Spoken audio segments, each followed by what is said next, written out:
సదాశివపేట పట్టణంలో మంగళవారం నగర సంకీర్తన కార్యక్రమం భక్తి వాతావరణంలో నిర్వహించారు.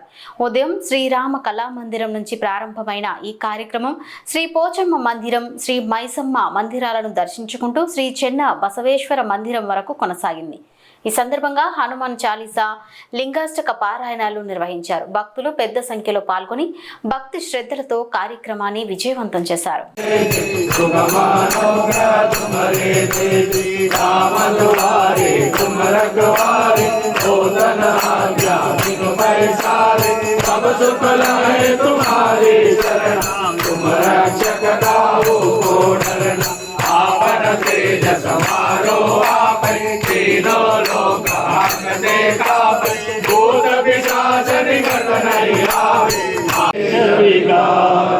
जय हनुमान ज्ञान गुण सागर, जय कपीस तिहु लोक उजागर, राम दूत अतुलित बल धाम, अंजनी गोत्र पवन सुत नाम, महावीर विक्रम बजरंगी, सुमति निवार सुमति के संगी, कंचन वरण विराज सुवेश, कानन